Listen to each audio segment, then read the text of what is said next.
hoy muy buenas tardes a todos desde Catacrack, espacio de encuentro, librería, cafetería y hoy planteo improvisado de televisión. Estamos en vísperas de las elecciones autonómicas del 27 de septiembre en Cataluña, probablemente las más trascendentales de su historia, y hoy vamos a hablar de esto, de esta situación tan particular que está viviendo Cataluña en este momento, en esta charla titulada Todo lo que usted querría saber sobre Cataluña y puntos suspensivos. Está organizada la charla por Alkartasuna, Esquerra Berri y Iratxa, las tres fundaciones, y Cultura Alternativa. Para ello, hoy nos sentamos en esta mesa, en estos preciosos pupitres. Hoy ha llegado hasta Pamplona Jaume López Hernández, doctor en Ciencia Política por la Universidad Pompeu Fabra. Arratsaldeon, Jaume.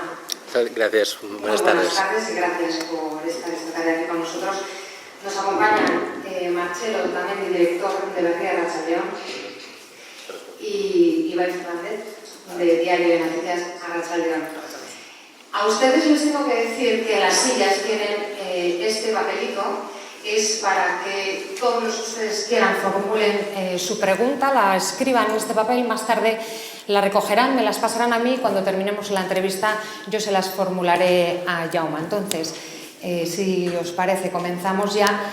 Jaume, me gustaría que comenzáramos la charla por contextualizar un poco qué es lo que se cuece en Cataluña, cómo es la situación actual tan particular, como decía antes, que se está viviendo actualmente en Cataluña. Bueno, muchas gracias por la invitación y buenas tardes.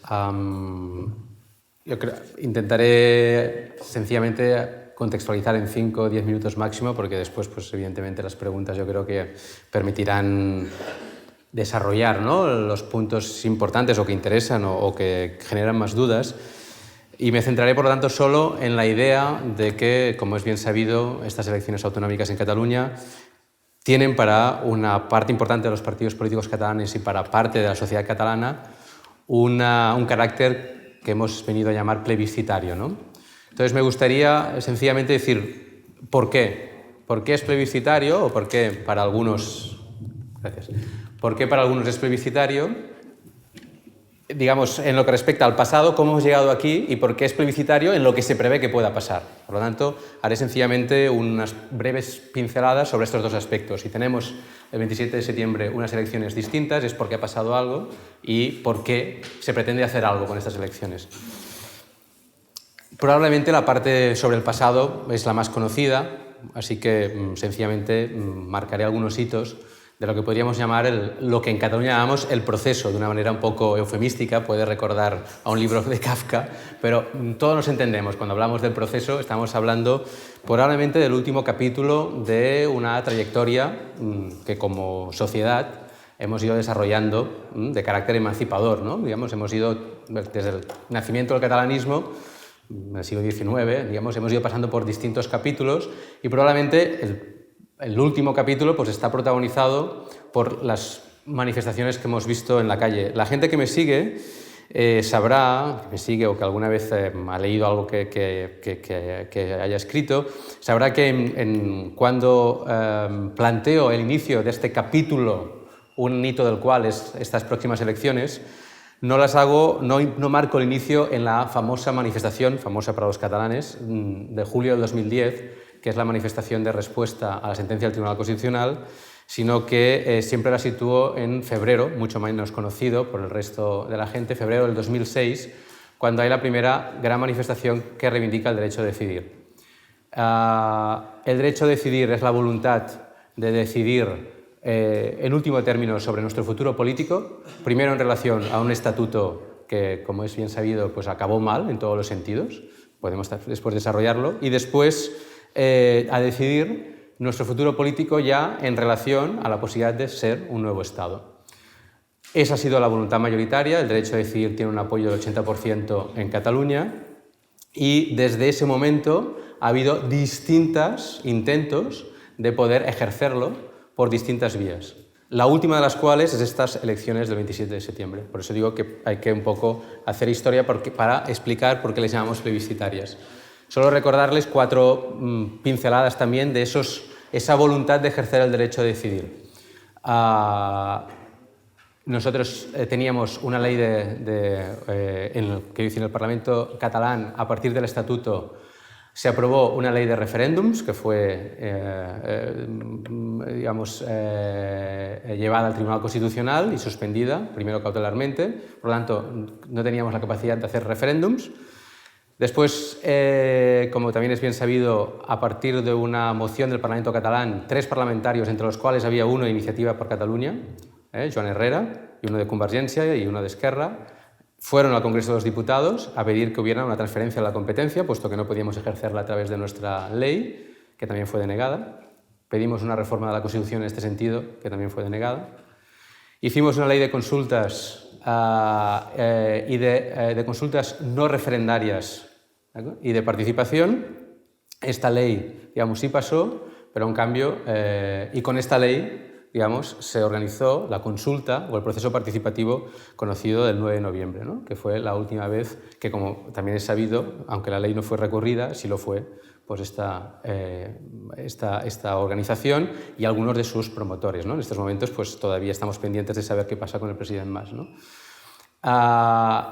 Como tampoco, ¿no?, tuvo ningún apoyo final por parte del Estado, pues el último recoveco de esta voluntad de ejercer el derecho de decidir y saber cuál es la voluntad del pueblo catalán con lo que respecta al futuro político ha sido pues, a través de unas elecciones autonómicas que, como os decía, como es bien sabido, algunos partidos han promovido que sea un sustituto.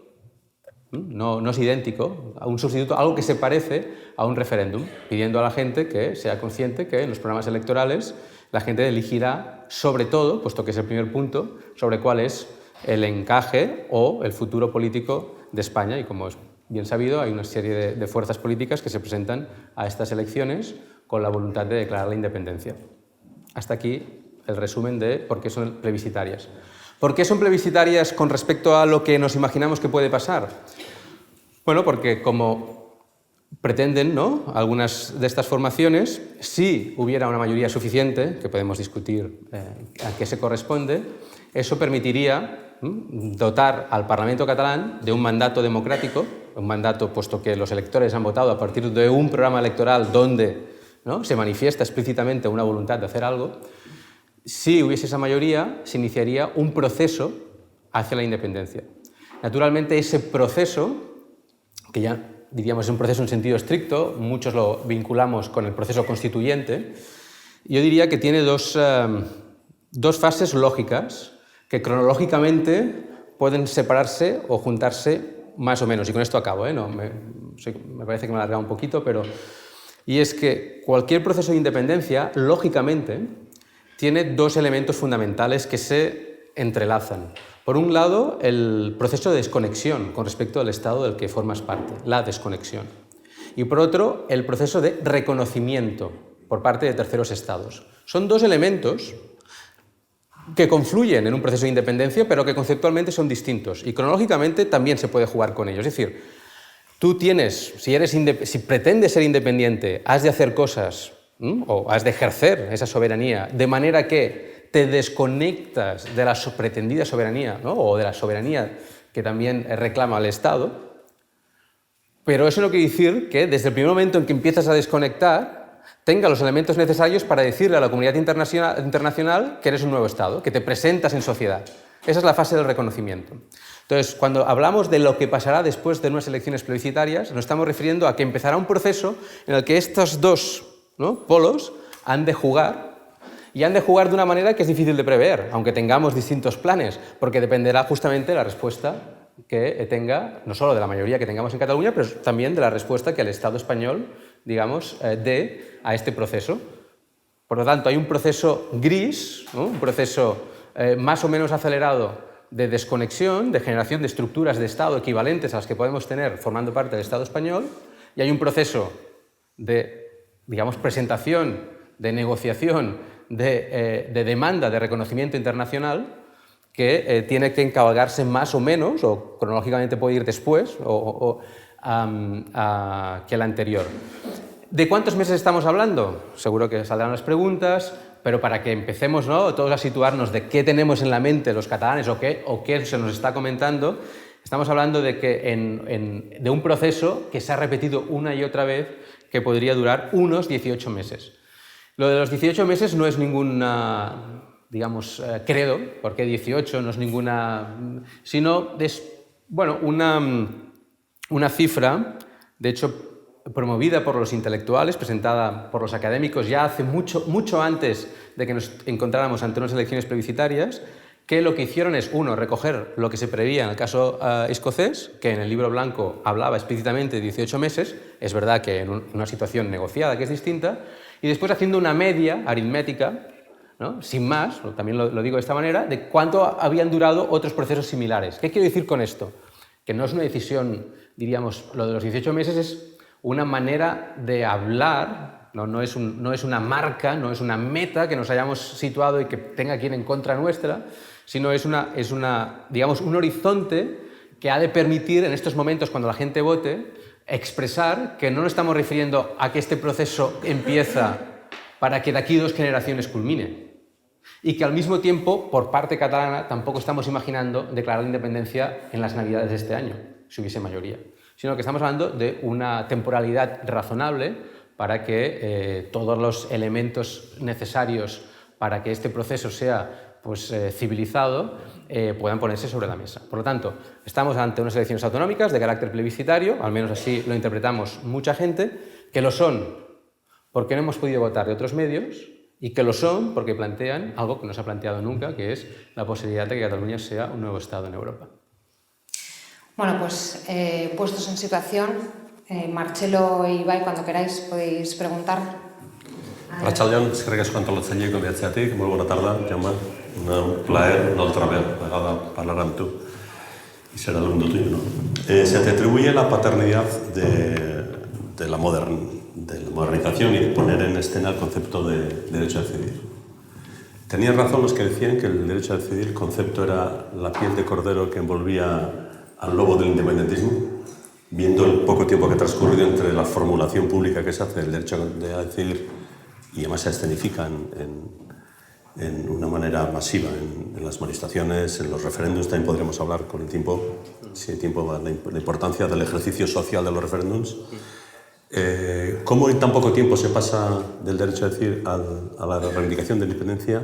¿O es porque el 99% de los que reivindicaban el derecho a decidir eran independentistas y en esa primera fase estratégicamente o tácticamente había que plantear más el derecho a decidir? Es cierto que en la votación del Parlamento de Cataluña que el 80% del Parlamento lo apoyaba, el PSC también estaba, y el PSC, la dirección no está por la independencia, aunque cargos públicos y anteriores cargos que lo han dejado de estar. Entonces quería que me explicaras un poco cómo desde que tú planteas, ya sé que vas a responder que no solo eres tú, que hubo más gente que lo hizo, pues desde que planteas esa formulación moderna del derecho a decidir, cómo se pasa tan rápido a la reivindicación de independencia, que yo creo que más se habrán acabado el camino 2 o 3, ¿no? Muchos más, ¿no?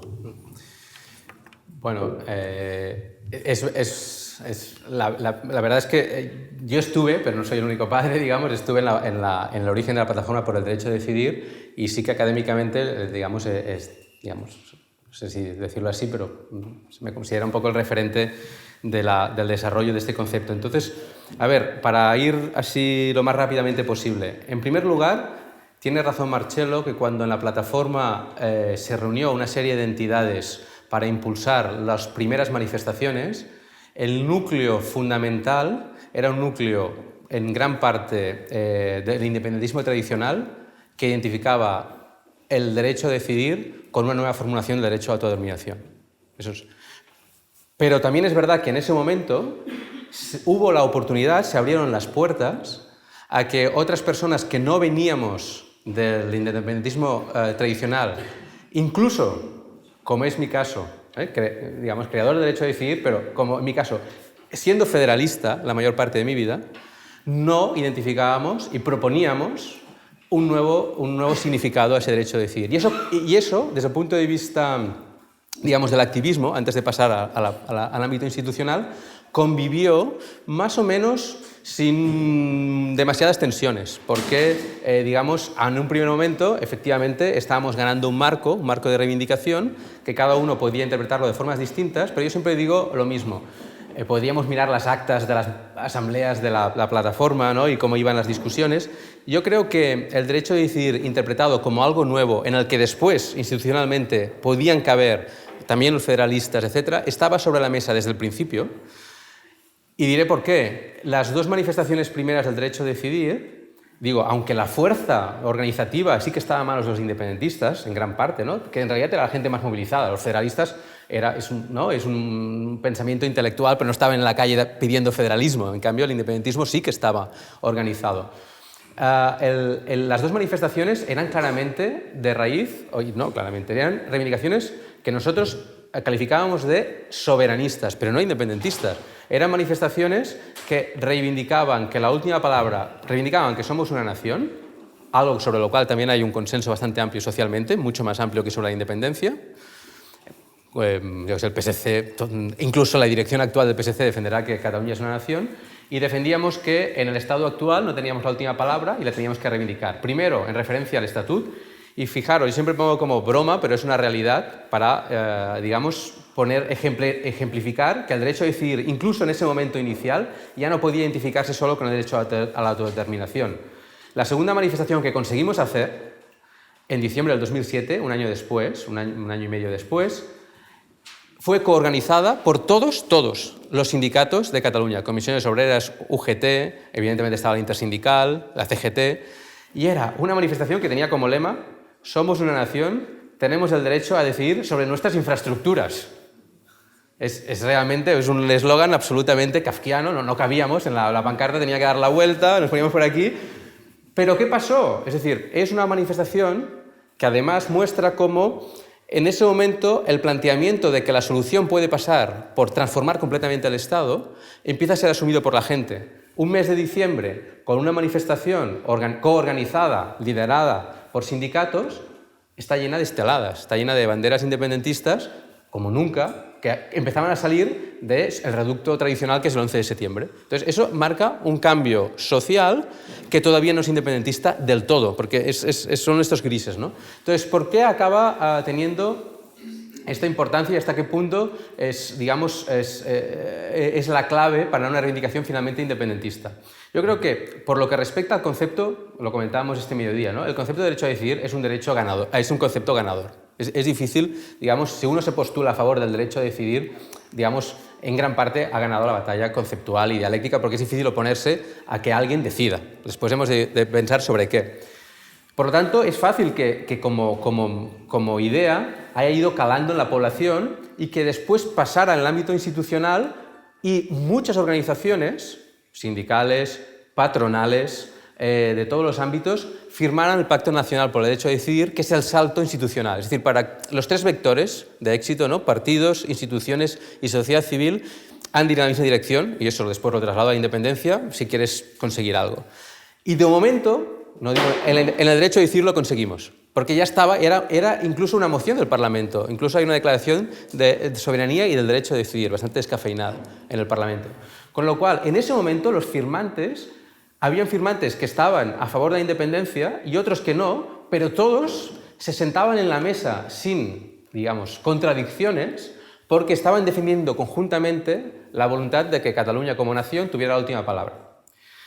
Eso, a medida que nos hemos acercado a las elecciones plebiscitarias, ha ido tensionándose, hasta el punto que es para mí paradójico, que en una entrevista reciente, Miquel Iceta, en La Vanguardia, declarara que fue un error incorporar el derecho a decidir en el programa electoral del PSC, que es como, pues tú estabas también, y eso, entonces, la gente, ¿cómo ha ido basculando hacia el independentismo? Yo creo que por una serie de cosas más contextuales que por el propio concepto en sí, que es la respuesta constante de no, que la sociedad catalana ha encontrado en el gobierno del español, ¿no? del Estado.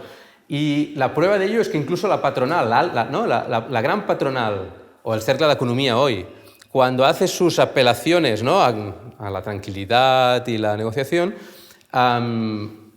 coincide en que la respuesta del Estado ha sido uno de los factores clave para convertir soberanistas y federalistas en independentistas. ¿Tú en qué momento ves el dedo de Dios que te dice, Jaume, independentista? sea, en todo ese proceso de 5 o 6 años, ¿cuál es el elemento clave que dices tú? 2010. La amonestación del 10 de julio. Bueno, sí, la sentencia del tribunal, 2010. De hecho, a ver, un poco, digamos, en mi caso, digamos, un poco antes, pero yo creo que el 2010, a nivel de foto, es la foto en la cual, además, se confluyen dos cosas que son interesantes. Una manifestación masiva, organizada por la sociedad civil. La cabecera es la sociedad civil, que quiere, digamos, la Unión Cultural, etcétera, recordar, no existe la Asamblea Nacional Catalana todavía, quiere recordar que esa manifestación la organizan ellos. Se consigue pactar una segunda cabecera política, y en esa segunda cabecera, que al principio, bueno, ¿quién organiza eso? Están todos los presidentes vivos del Parlament y del Gobierno de la Generalitat, la democracia, todos están allá. Montilla en ese momento es el presidente de la Generalitat, digamos, en una manifestación en la que ya no se ven señeras. O sea, hay una foto impresionante que es todos los presidentes de la democracia rodeados de estaladas. Es que esa foto no ha existido ni siquiera el día de la diada, porque la diada ellos no iban a las manifestaciones.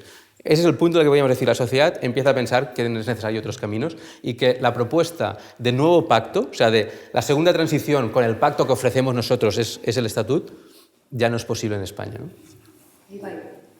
Sí, llegados a este punto, al 27 de septiembre, y partiendo de la premisa de que no todos los partidos interpretan igual lo que es esta campaña electoral, por lo tanto tampoco lo van a hacer a la hora de interpretar el resultado, ¿qué condiciones son necesarias para seguir adelante en el proceso? ¿Va a seguir de todas formas? ¿Es irreversible? ¿Lo va a hacer de igual forma o con la misma fuerza si hay una mayoría de votos, si hay una mayoría de escaños o si simplemente hay una mayoría simple? A ver, yo creo que claro, hay distintos escenarios y sin duda el más positivo o el que reforzaría más las tesis independentistas sería sin duda una mayoría de escaños y de votos, sin duda, ¿no? Ese sería el mejor escenario posible porque dejaría, digamos, con grandes dificultades para contrarrestar ese resultado, ¿no? Sería difícilmente argumentable. Sin ese resultado, que sería un extremo, entramos en los grises. Entonces, lo que hemos defendido algunos, y en estos momentos además creo que es la forma de interpretarlo de los principales partidos, como mínimo proindependentistas, es que se trata de unas elecciones representativas. No es un referéndum. Ojalá hubiésemos hecho un referéndum. Lo hemos explicado la historia. Hemos querido hacer un referéndum y, por lo tanto, como elecciones que son al Parlamento, lo que vamos a contar son mayorías de escaños.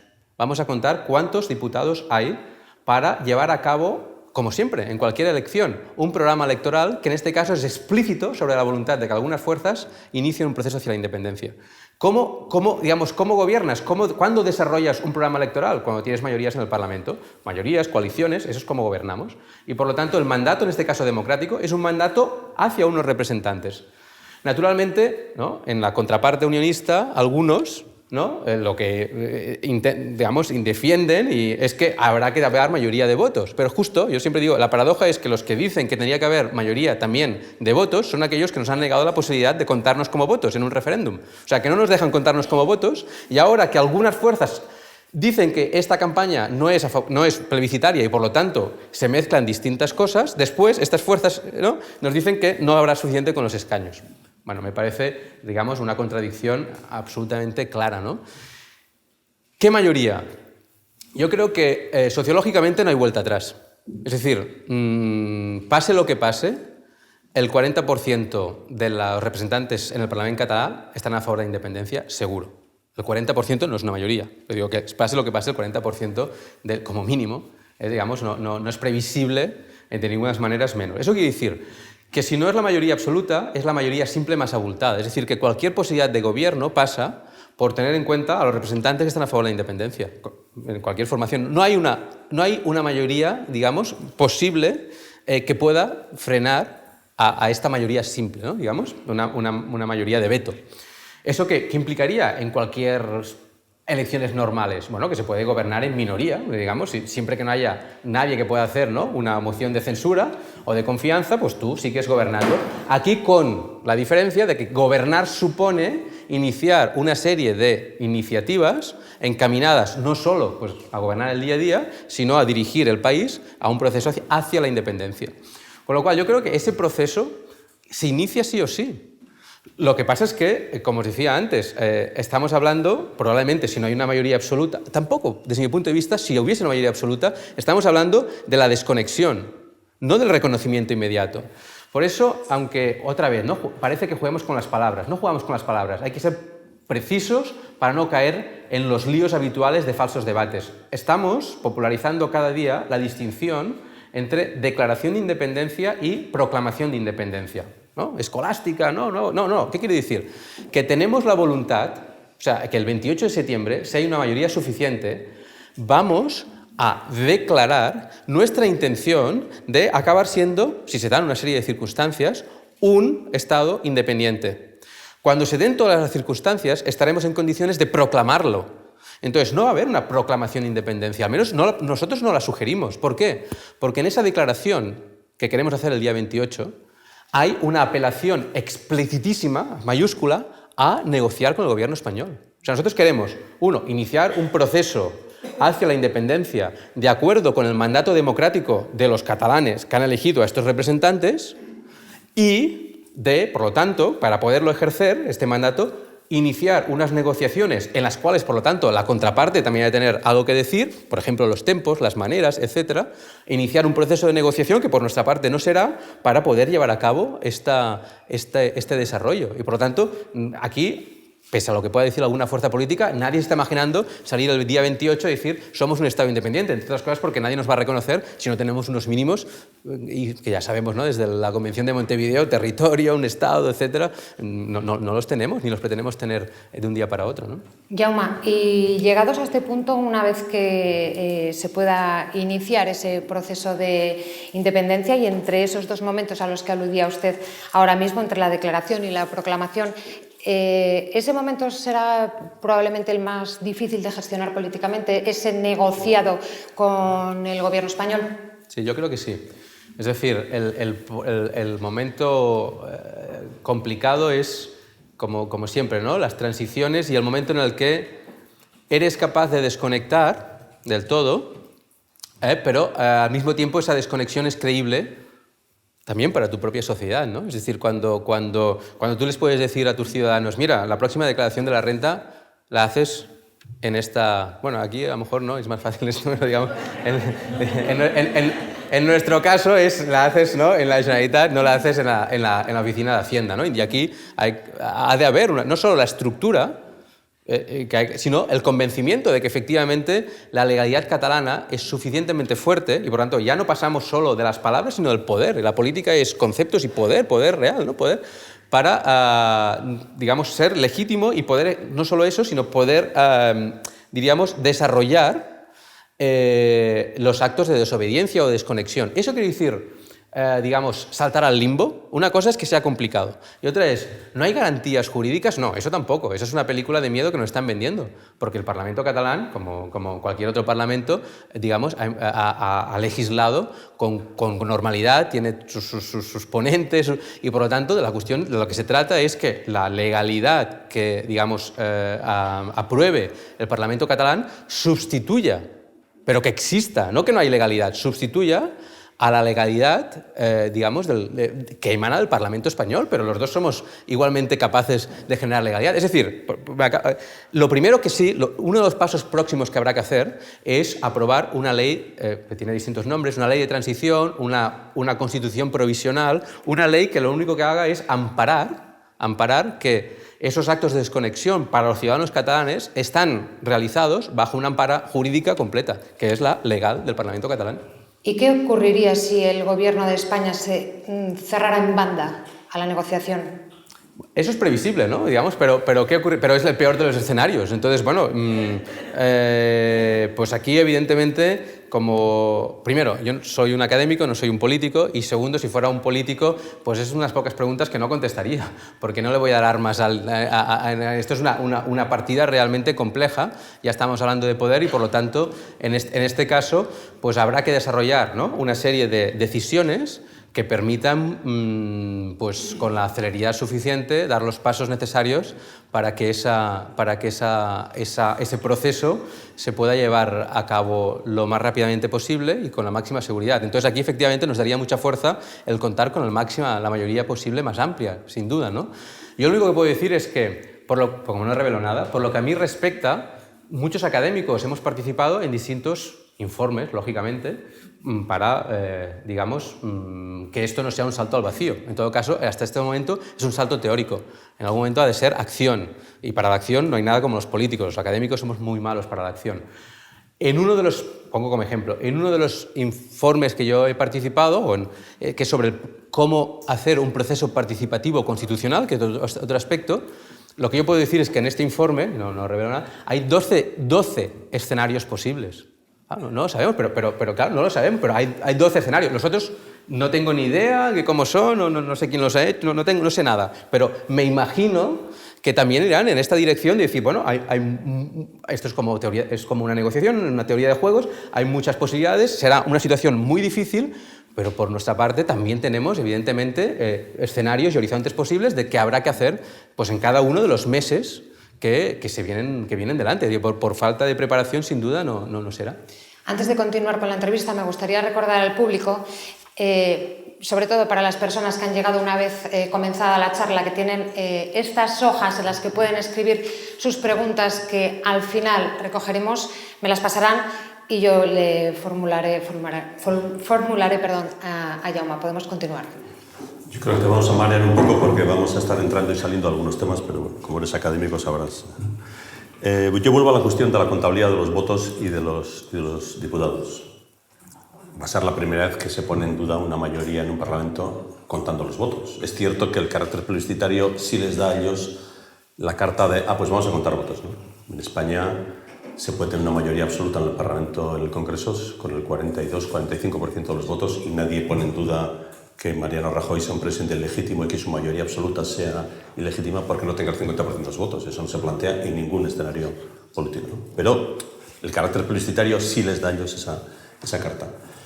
Se puede afirmar con rotundidad sociológica, de que casi absolutamente todos los votos que vayan a Junts por el Sí, todos son independentistas, porque ya se lo han explicado. CiU hace 2 años era CiU, no se presentó con el programa, pero ahora ya es verde, es botella de leche, y lo sabemos cómo es, ¿no? Pero no se puede afirmar con la misma rotundidad sociológica que ninguno de los votos que vaya, por ejemplo, a Catalunya Sí que es Pot es independentista. Y esa contabilidad no se hace. Se dice, solo son independentistas los votos y los diputados de la coalición de CiU y Esquerra, ¿no? Catalunya Sí que es Pot. No, perdón, Junts por el Sí. Bueno, y los del CUP, claro. Pero sin embargo, todos conocemos que incluso hay candidatos en las listas de Catalunya Sí que es Pot que son independentistas. Estos días hemos visto al portavoz del grupo municipal en Barcelona explicar la abstención para que no entrara el Ayuntamiento de Barcelona en la AMI, un reconocido independentista, sí, profesor y abogado, al menos abogado en cuestiones de derechos humanos, estaba en la zona VIP conmigo en la diada, y vino Jordi Sánchez de la ANC y se lo llevó a otra zona que era más VIP, por lo cual me cabré un poco ahí, pero bueno, se va a otra zona un poco más VIP, ¿no? Y él allí explicó por qué se abstenían y claro, pero cuando llegue el día D de la votación del Parlamento, ¿qué van a hacer los diputados estos que son claramente independentistas y que están en una lista que no es independentista, pero ellos sí lo son? O sea, cuando se hace esa contabilidad, esa aritmética, habrá que tener en cuenta que no solo votos, sino también hay diputados independentistas. Otra cosa es si tendrán libertad de voto, si hablarán otra vez de los equilibrios internos. Pero yo creo que esa trampa había que desvelarla, porque va a haber más votos y más diputados independentistas que los que saquen la suma de Junts por el Sí y CUP. Sí, bueno, de hecho, incluso el candidato de Catalunya Sí que es Pot ha declarado que votó sí en la consulta, quiere decir que incluso, ¿no?, el cabeza de lista, o Ada Colau mismo, ¿no? Entonces, sin duda, efectivamente, ¿no?, hay también en la base sociológica, no solo entre los representantes, sino entre los votantes, toda una serie, ¿no?, un porcentaje importante, que en un posible referéndum votarían a favor, por lo tanto se sumarían al sí también, ¿no? Entonces yo creo que aquí, bueno, a mí me da la sensación que va a haber un antes y un después a partir de las elecciones generales españolas. Es decir, yo creo que hasta diciembre aún puede sonar más o menos verosímil digamos, la narrativa, bueno, la idea y el proyecto que están defendiendo de que el proceso constituyente es posible, pero que como habrá un cambio importante en el Congreso de los Diputados, hay que esperar, y que con la reforma de la Constitución liderada por las fuerzas de izquierdas, el problema en Cataluña también se solucionará. Yo ese escenario pues no lo veo de esta manera, no me parece probable que así sea en diciembre, y por lo tanto, a partir de diciembre, la narrativa en la que han estado fundamentando por lo que respecta a este eje, ¿no? El eje nacional, porque hay como dos grandes ideas, ¿no? en el caso de esta coalición. La común, digamos, animadversión hacia más, que también se puede diluir dependiendo de cómo se forme el gobierno también, porque tenemos en Junts pel Sí, digamos, hay distintas formaciones y por lo tanto también es menos, digamos, será menos creíble que esto es solo un movimiento de más, ¿no?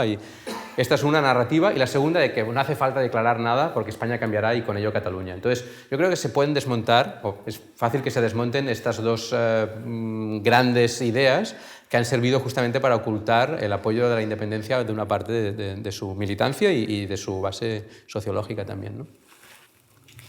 Sí, yo quería preguntarle precisamente por la figura del presidente, de Artur Mas. Un día me contaba una anécdota, que no sé si es verdad, pero me parecía divertida, y es que un alto cargo de Convergencia le llegó a preguntar a la esposa de Artur Mas, bueno, sorprendido, ¿no? Que no sabía que Artur fuera tan independentista, y por lo visto la esposa dio con contestar que ella tampoco. Le preguntaba porque creo que ha sido una figura importante a la hora de generar tal vez nuevas mayorías, sobre todo el movimiento de Convergencia, que es el que bueno, en los últimos años ha acabado inclinando esa balanza. No sé hasta qué punto su figura va a ser importante en los próximos meses. Si el futuro pasa necesariamente porque Artur Mas lidere el proceso y eso mantenga cohesionadas las fuerzas y sobre todo, bueno, a una parte de la sociedad que hasta ahora votaba Convergencia, si la caída de Artur Mas puede suponer, bueno, la división de esa nueva mayoría, y lo contrario también, si puede ser que Artur Mas acabe buscando una salida más airosa política con un pacto con el Estado que quizá no colme las expectativas del resto de fuerzas. Y junto con todo ello, ¿en qué medida hay cohesión en esa candidatura de Juntos por el Sí, que en cierto modo, más allá de la independencia, van a tener que gestionar otras cuestiones de forma inmediata y formar un gobierno? Sí, bueno, hay varias dimensiones de lo que tú comentabas. La primera es que Artur Mas, pues posiblemente es un no vingut, que decimos, ¿no? Es tan recientemente independentista como la mayoría de la población que dará apoyo a la independencia, porque si solo fueran los independentistas de toda la vida, efectivamente no nos encontraríamos en esta situación, con lo cual, sencillamente en este sentido, forma parte de la media de la sociedad catalana, como yo mismo, que ha virado con respecto, digamos, a empezar a creer que la España actual pues no cabemos como nación, ¿no? Por lo tanto, es muy posible, además me parece muy verosímil, vamos, conociendo, digamos, su entorno y tal, que más bien, ¿no?, sea un independentista de los del 2010, entre los cuales me cuento, digamos, ¿no? Eso no quiere decir que no trabajes, que no te lo creas y que no estés aquí en Pamplona defendiendo la independencia, ¿no? Quiere decir que no creo en pedigrís independentistas.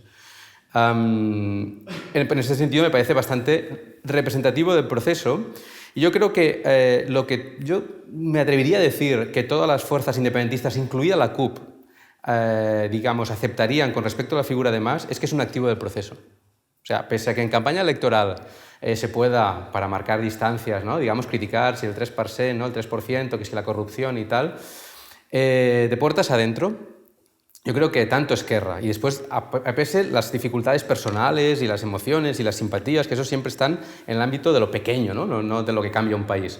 Yo creo que Mas, en primer lugar, ha sido el presidente que ha conseguido, o que realmente ha prometido que habría una consulta o unas elecciones plebiscitarias. Ningún otro presidente lo ha hecho, con lo cual el que se jugaba la primera cara, incluso judicialmente, es él. Esta es la primera cosa, y eso es reconocido por todo el mundo.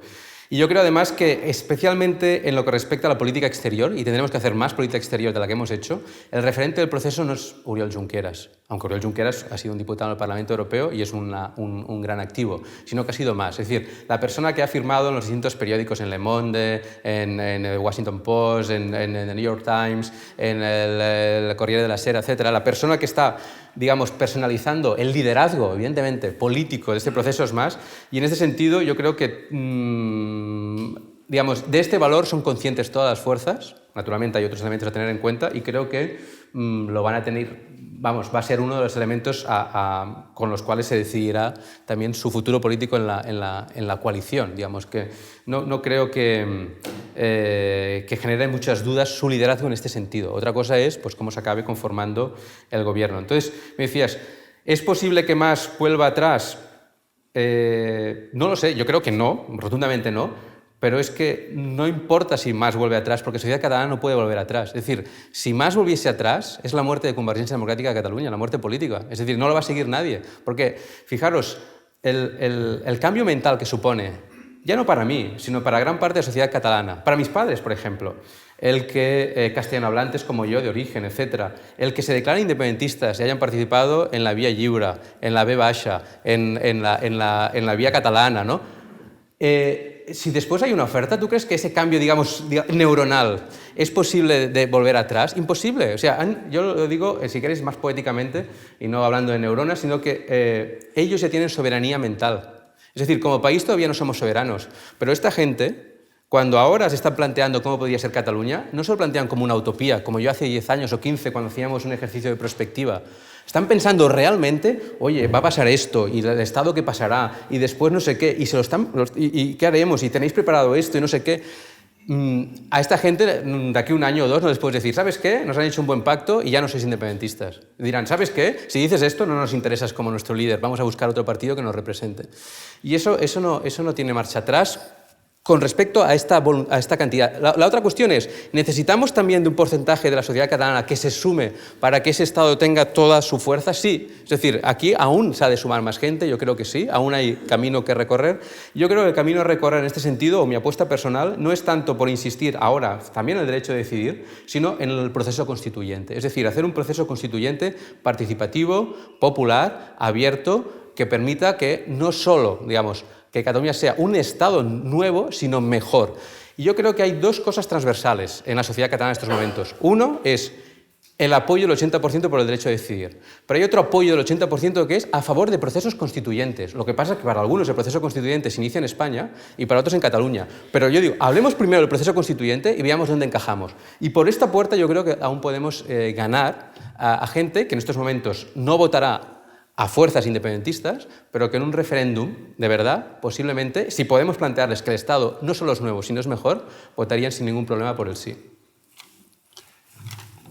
Yo vuelvo a las elecciones, a los votos. Ahora, el Parlamento actual tiene CiU 50, Esquerra 21, son 71, tres más de la mayoría, que son 68. Yo creo que bueno, la gente de Esquerra y de CiU tiene bastante asumido que Junts por el sí no va a dar 71. Bastante más o menos asumido, o se conformaría mucho con que es 70. Entonces, una primera pregunta. Sí. ¿Es un buen resultado que una candidatura como la que aúna Esquerra y CiU más ANC, más Òmnium Cultural, más la inserción en las listas de gente muy referente de ANC Forcadell y de Unión Cultural, más Lluís Llach, cabeza lista en Girona, que la suma de las dos otros resultados y tal vez no lleguen a 68 y con muy pocas esperanzas de que pueda superar los 71 que ahora tienen cada uno por su lado? Es una pregunta. Y segunda pregunta, si la elección se hubiera hecho en febrero con voy a esperar un término coloquial, con el calentón de la V más el 9N y esa expectativa que había que las elecciones fueran en febrero, ¿hubieran sido los resultados mejores si estuviéramos hablando de otras expectativas? A ver, la primera parte. Yo creo que en unas elecciones normales, sin duda, hablaríamos de mal negocio. Es decir, si generas todo este aparato para incluso conseguir solo lo igual que la suma, pues no generes ninguna novedad si al final vas a sumar lo mismo que por separado, ¿no? Incluso, por tanto, en unas elecciones normales yo diría que no, hablaríamos de mal negocio, ¿no? Pero yo creo que en unas elecciones como las que estamos planteando, al revés. Es decir, no nos estamos fijando en la contraparte. Es decir, ¿qué hay al otro lado? Tenemos un Estado en contra. Tenemos todos los medios de comunicación, salvo, ¿no?, la corporación catalana, digamos, la corporación pública, con unos debates, digamos, asombrosos, en los que después del 11 de septiembre se habla de Cataluña y no hay ningún independentista, y a veces ningún catalán. Lo digo sencillamente por alguien que esté más en relación. Entonces, es asombroso. Entonces, en estas elecciones, digamos, el mundo, digamos, informativo y el paraguas comunicativo, pues evidentemente ha cambiado de una manera radical. Y entonces, lo que yo me pregunto es, si no hubiese habido esta lista conjunta, ¿cuáles serían los resultados en este tipo de elecciones, en unas elecciones plebiscitarias, de una lista como de Esquerra y Convergència por separado, de dos listas a favor de la independencia? Y yo creo que sería más baja. Pero, sin embargo, el criterio de Esquerra para febrero era que separados conseguían más. Eso es una proyección que acierta o no acierta, ¿no? Sí. Es cierto que en febrero Junqueras tenía la tentación de ganarle a Mas, hoy en día ya no, pero entonces tenía la tentación de ganarle a Mas. Y entonces se argumentaba que es que separados, eso no se sabrá nunca porque en febrero no se fue separado, ¿no? Esta es la segunda parte de tu pregunta. Yo creo que en febrero unas elecciones hubiesen sido, digamos, más favorables a la independencia. Por varias razones. Una, la primera, porque, como tú has dicho, el calentón, porque habían una serie de... Porque estábamos muy cerca del único acto, pero muy importante, de desacatamiento que hemos hecho como sociedad al Estado. Es decir, salimos a la calle 2 millones de personas a hacer un pseudo-referéndum que el Estado no reconocía. Bueno, eso es un acto, digamos, de soberanía, el primero que hemos hecho, digamos, y por lo tanto es lógico que cuando tú haces un acto de desobediencia de este tipo, pues estés todavía con ganas de continuar y que después el contexto va cambiando. Por lo tanto, yo creo que sí, y sobre todo, ¿por qué? Porque le dábamos menos tiempo al Estado a reaccionar. Ahora tenemos Ciutadans, tenemos todos los medios, es decir, naturalmente aquí tenemos una contraparte que juega en contra y que estaba más descolocada en el mes de febrero que en el mes de septiembre, con lo cual yo creo que efectivamente hubiesen sido mejores resultados. Particularmente, digamos, he de confesar, y aparte quien más o menos navegue por la red lo puede encontrar, que yo en el mes de noviembre ya defendí la lista única. O sea, en el mes de noviembre, yo, como otra gente, defendíamos una lista única, pese a que efectivamente compañeros incluso de la universidad, mirando las encuestas, nos decían que sumaba más por separado Esquerra y Convergència. Y nuestra respuesta, yo no soy estadístico y no soy capaz de precisar tanto, pero yo decía, bueno, pero es que en estos momentos, justamente para darle este carácter, incluso sí, tendríamos que ir todos juntos, incluso si perdían algunos votos, tal y cual. Pero efectivamente en ese momento yo creo que todo el mundo en Cataluña coincide, no creo, quito lo creo, todo el mundo, afirmo con rotundidad, valora todos los partidos y la sociedad de una manera muy negativa, al menos los que estamos a favor de la independencia, lo que pasó de enero a junio o julio de este año. Ha sido una pérdida de tiempo, fue fruto de unos desencuentros que no nos merecíamos aquellos que desde la sociedad civil hemos hecho las cosas conjuntamente, y creo que en parte, vamos, no tengo toda la información para interpretarlo, ¿no? Pero aquí también la voluntad de jugar a dos juegos a la vez, que es la independencia, pero ser la fuerza hegemónica en un país, nos han llevado a que las cosas sean un poco más difíciles. Pero en estos momentos, yo repito, en unas elecciones de este tipo, el ir juntos justamente, yo creo, insisto, a lo mejor equivocadamente porque ya lo decía antes, pero creo que nos dan fuerza. Y en estos momentos, a diferencia de lo que pensaba en noviembre, creo que es muy buena idea que la CUP vaya por separado, porque en noviembre no estaba Podemos todavía, no había habido las municipales y efectivamente la CUP no sería en estos momentos creíble dentro de una misma coalición. Lo primero que dirían los Catalunya Sí que es pot es no me explicas nada, vas en la lista de Mas y dejas sin argumentos precisamente una fuerza mucho más radical desde el punto de vista de la izquierda y democrática que lo que es Catalunya Sí que es pot, ¿no? Perdona un segundo, Ibai, me dicen que llevamos ya casi una hora de entrevista y que van a pasar a recoger las preguntas del público ya. Sí, yo por seguir en este último argumento, ¿se han acabado ya esas tentaciones partidistas? ¿Qué riesgo hay de que se reabran después del día 27? Yo creo que los partidos siempre tienen tentaciones partidistas, digamos, está en su naturaleza, en Cataluña, en Euskadi, en China, y por lo tanto... En China difícil, ¿eh? Bueno, sí, es verdad. En China, porque es el referente de... Sí, en China es difícil. Pero, por lo tanto, estarán presentes. ¿Hasta qué punto, digamos, pueden bloquear, ¿no? Yo creo, en primer lugar, varias cosas. Que han aprendido la lección, por lo que respecta a este punto.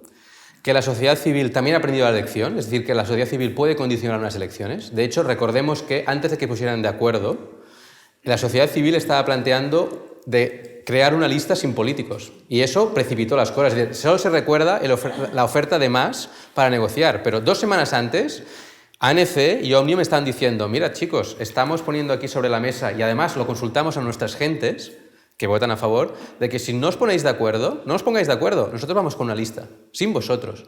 Bueno, eso digamos, también es... Y esa sociedad civil no se desactiva el día 28. Digamos, ese capital social es facilísimo de reorganizar. Lo difícil es organizarlo, pero una vez tienes las conexiones, ya sabes salir a la calle, sabes dónde está la salida. O sea que, por lo tanto, eso también es otro elemento, digamos, a contrarrestar una tendencia intrínseca a los partidos, que es también pensar en clave partidista, que no la niego, que siempre existirá.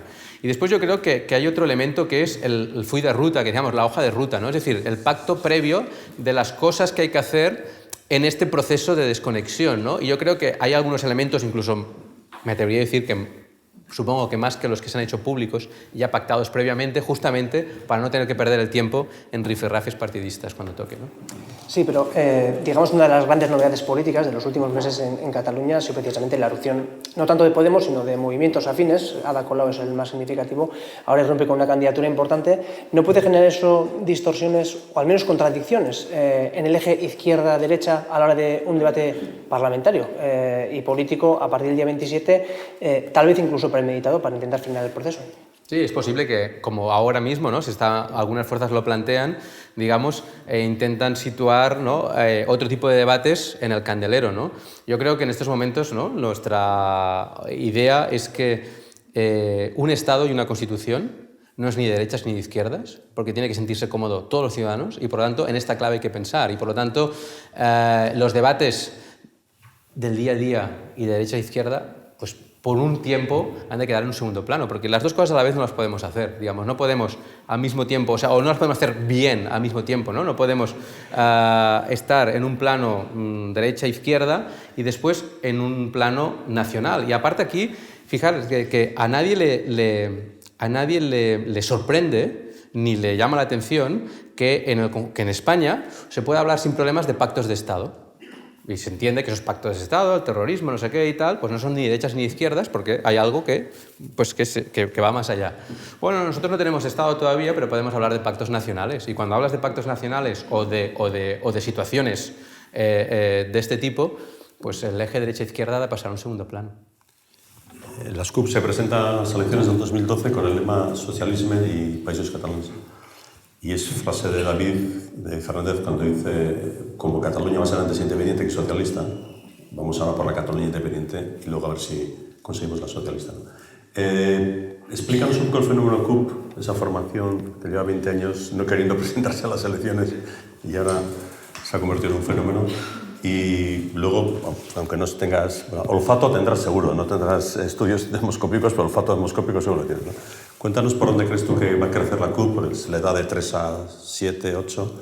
Me supongo que si la CUP sube mucho, conseguirá menos Junts por el Sí, y si Junts por el Sí baja un poco, la CUP habrá seguramente vasos comunicantes entre los dos, ¿no? Pero cuéntanos un poco la sociología CUP, ¿no? El fenómeno David Fernández, y luego por dónde crees que va a crecer la CUP. Bueno, CUP si se cumplen las previsiones de 3 a 8, 3 a 7. Sí.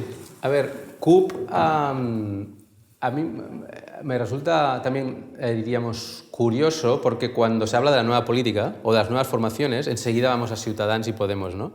Y nos olvidamos de la CUP, que probablemente es la que ejerce realmente con criterios más novedosos. O sea, y que, por otra parte, no es nueva en el horizonte, pero es la que ejerce con criterios más novedosos. La CUP... digamos, sufrió para presentarse en las últimas elecciones. De hecho, lo que tensionaba más a la CUP, a este movimiento asambleario municipalista, que tenía como objetivo los ayuntamientos y no un parlamento del cual, ¿no? Siempre había criticado y que siempre tenía un distanciamiento. Recuerdo que durante muchos años, y casi me atrevería a decir que ya en la época de la dreta de Decidí y tal, la gran tensión era, digamos, presentarse o no presentarse. Y una tensión era tan fuerte que podía romper la CUP. Y finalmente, yo diría que como estas cosas pasan con poca premeditación y quizás con alevosía, digamos, que en el sentido de que a veces las cosas salen pero por poco, se presentaron y fue el gran campanazo, porque era o 0 o 3. Estuvieron a punto de no estar en el Parlamento, pero por la barrera mínima, cuando pasas el mínimo, ya consigues 3 diputados, ¿no? Y han sido la sorpresa, los 3. Quizás el más conocido es David Fernández, pero Quim Arrufat también, digamos, ha sido una sorpresa positiva para gran parte de la población, no solo para sus votantes. La prueba es que David Fernández ha sido uno de los diputados, o el diputado más bien valorado de todo el Parlamento.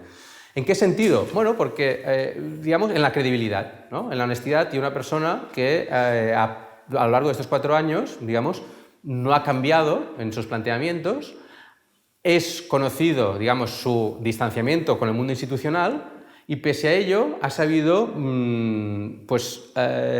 jugar sus mejores cartas también en el rol parlamentario, hasta el punto que él ha sido presidente de la Comisión de la Corrupción, que ha sido una comisión clave que ha centrado, digamos, también la vida política en unos meses. Pues él era el presidente, ¿no? que abría el juego, digamos, y ha sido, por lo tanto, tenido un reconocimiento importante. Por otra parte, también, como es bien sabido, las normas internas de esta formación novedosa en su forma de ejercer la política, de nueva política, hacen que no se pueda presentar. O sea, en las normas internas de la CUP hacen que después de un mandato no haya la posibilidad de repetir, y por lo tanto David Fernández, con todo su capital político, ha tenido que apartarse de la vida institucional, no de la vida política.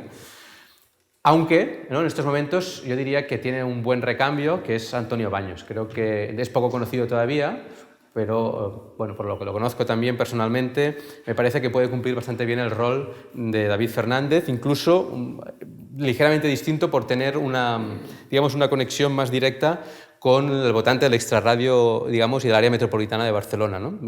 Conecta mejor y creo que también va a ser un gran activo. Entonces, ¿qué expectativas tienen? A ver, yo creo que la CUP no solo le puede restar a Catalunya Sí que es pot, sino que también a Junts pel Sí. Digamos que aquí yo creo que votantes tradicionales de Esquerra pueden ir a la CUP.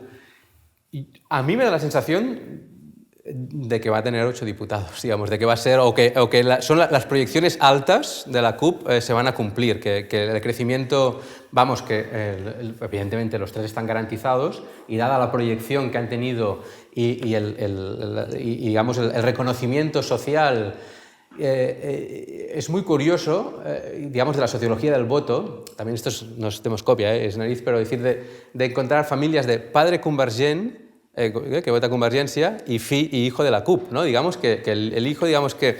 ¿Por qué? Porque la narrativa, a veces, pues aunque después ideológicamente sea distinta, la narrativa de país y, digamos, lo que llamamos el catalanocentrismo, ¿no? La visión de país es muy coincidente, ¿no? Y entonces esas complicidades que yo creo que también en esa parte del activo, que se han visto entre Fernández y Mas, son buenas para el proceso. Unas complicidades que públicamente han tranquilizado a la ciudadanía. Tú decías, bueno, ¿no?, los movimientos partidistas. Pues la complicidad, pese a la dialéctica, ¿no?, y la rivalidad que se ha observado entre la CUP, absolutamente alejada, un partido que ni siquiera quería entrar al Parlamento, y Mas, mucho más emotivas que las complicidades entre Esquerra y Convergència, ha sido algo que ha dado tranquilidad en parte al proceso. Es decir, bueno, estos no se aclaran, pero a ver si el árbitro, que es la CUP, los ayuda, ¿no? Y ese activo yo creo que va a ser reconocido en las próximas elecciones. Iba y Marcelo, hay varias preguntas del público, llevamos ya 1 hora y pico de entrevista, no sé exactamente el tiempo que nos van a dejar estar con Jaume, pero sí que os aviso que como son muchas, bueno, pues que vayáis ya finalizando, porque... Bueno, sobre la velocidad del proceso posterior, ¿no? No es lo mismo tener 68, que es mayoría, que tener 62, que tener 75, ¿no? Sobre todo delante de las 5 o 6 cancillerías europeas más importantes, porque luego España podrá hacer lo que quiera, pero a ver lo que dicen Alemania, Italia, Francia, Reino Unido y luego Estados Unidos, que serán seguramente los países vinculantes a la hora de aceptar o no, de una u otra manera, que con el tiempo Cataluña vaya desconectándose y vaya siendo admitida en el panorama internacional. ¿Cómo ves la labor externa, la labor de diplomacia externa? ¿Cómo ves la capacidad de España de influir o no como socio preferente y amigo preferente de otros países? Y luego, volviendo al unionismo, ¿esperáis alguna traca final esta última semana por parte del unionismo? Hubo ya la de la convergencia y la corrupción al comienzo Y como algunos vieron aquello que era demasiado pronto, me dijeron, bueno, al final de campaña habrá otro, porque si no han quemado esta carta, ¿no? Ya no se habla de convergencia, no se habla de concretamente esos casos de corrupción, que son graves. ¿Esperáis alguna otra ataque final por parte de algún tipo de denuncia de ese tipo, intervención de registros o de algún escándalo que salga de...? Digamos, hay muchas pruebas. Sí. Si ves una estrategia, como hay una estrategia para la independencia, si ves... O sea, no se han escrito tantos tomos en contra de la independencia porque tienen otras armas para ello, ¿no? Pero ves una estrategia, o sea, que salga Felipe González del sarcófago y hable de legalidad a los catalanes y les diga que son una nación y que luego Iceta diga que sí, son una nación, pero el resto del Partido Socialista Obrero dice que no son una nación. Entonces, ¿hay una estrategia o ves que cada uno anda en España también cada uno anda por su lado, ¿no? Sí, sobre lo que esperamos. Realmente hay muchos chistes en Twitter y tal, justamente que hacen referencia a, bueno, cuál va a ser la traca, ¿no? Y incluso Salvador Cardús, un sociólogo, va poniendo no sé cuántas horas y todavía no ha salido la traca, ¿no? Y en este sentido, claro, todos esperamos algo. La única mención un poco más explícita que ha salido publicada, que yo conozca, es en un blog del que fue director de La Vanguardia, José Antic, que escribe en un nuevo diario digital catalán. Que lo liquidaron. Que lo liquidaron, justamente, ¿no?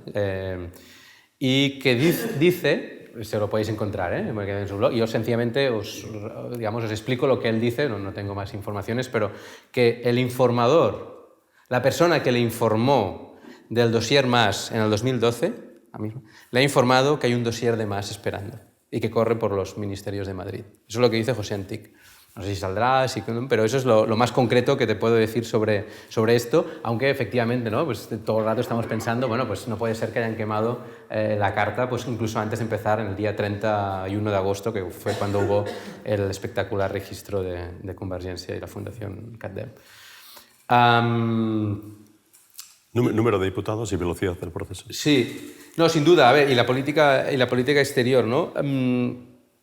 Yo creo que la labor desigual, lógicamente, tenemos que ser conscientes de quién tiene los embajadores y quién no los tiene. Por lo tanto, estamos jugando en divisiones distintas, pero la labor diplomática catalana ha sido, yo diría, mucho más sutil que la española, es decir, a todos los respectos, porque digamos que ha jugado, también porque no tenemos un ministerio de Asuntos Exteriores, etcétera, pero a la paradiplomacia. Y en ese sentido, por lo que a mí respecta, lo que conozco y tal, yo creo que encontrar apoyos, no solo directamente, que también intentarlo en gobiernos, sino parlamentos y universidades, es decir, intentar el apoyo de la opinión pública entre partidos y universidades para que después sea fácil que les den un apoyo, si es el caso, a sus respectivos gobiernos.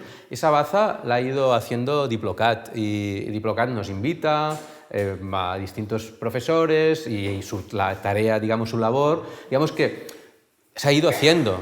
Entonces, las declaraciones que estamos escuchando, eso sí que puedo decirlo como politólogo, que ha estudiado otros procesos similares, no me sorprenden, porque forma parte del ABC de estos procesos. Es decir, hasta que no hay la independencia, hasta el día antes, todas las cancillerías y todos los presidentes de gobierno de estados van a jugar la baza del Estado. Y eso ha pasado siempre. Por lo tanto, si nosotros en este caso vamos a hacer lo mismo que otros, hay que contar exactamente con la misma respuesta. Por lo tanto, digamos que no nos hunde, no nos genera desconfianza estas declaraciones, que si Obama, que sí, porque forman parte de lo que preveemos que pasará. Otra cosa es lo que nos dicen.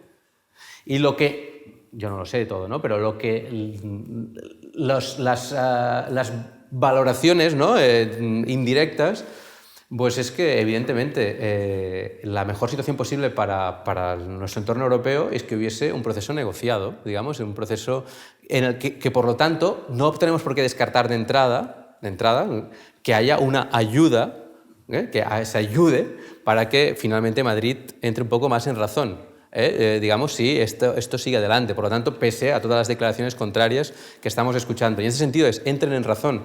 A mí realmente me tiene desconcertado el pensar que por parte del unionismo hay una estrategia. Es decir, debe ser tan complicada que soy incapaz de desvelarla, porque realmente o no hay estrategia o es una estrategia realmente muy compleja, porque la verdad se me ocurren estrategias muy simples para desactivar parte del independentismo, que no he visto en estos momentos sobre la mesa. Y de hecho, digamos, algunas frases amables, por ejemplo, en esta campaña, que vienen, ¿no? Todos los políticos españoles vienen a Cataluña como si nosotros supiéramos, digamos, ¿no? Todos vienen.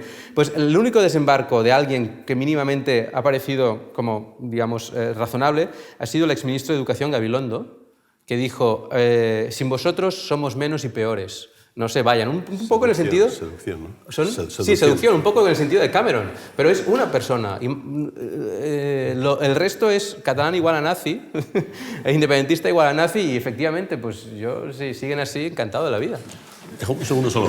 Mira si se narran las elecciones que va a haber un debate Margallo y Junqueras. Exacto. Eso no pasa en ningún sitio del mundo, que el ministro de Exteriores debata con uno que va en la lista, un debate en televisión. En una televisión aparte local, sí, porque la no se atreven a hacerla así, la vanguardia, no se atreve a hacer en otros sitios, y con el PP en contra, porque no quiere que Margallo... Sí, estamos expectantes a este debate. Con brevedad ahora ya, por favor, Sí, se nos termina el tiempo. Yo, dos cuestiones concretas. ¿Qué pasa si Cataluña dice sí y Barcelona dice no? Barcelona, capital, cinturón metropolitano.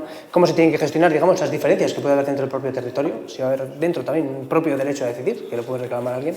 Y en segundo lugar, se ha especulado en algún entorno español, y he leído yo los últimos días, la posibilidad de una ley de claridad, similar a la aprobada para el Quebec, que limita mucho las opciones de independencia, pero que deja una puerta complicada, pero abierta, sobre todo con mayorías cualificadas, una pregunta prácticamente pactada, o si no, casi impuesta por el propio Estado.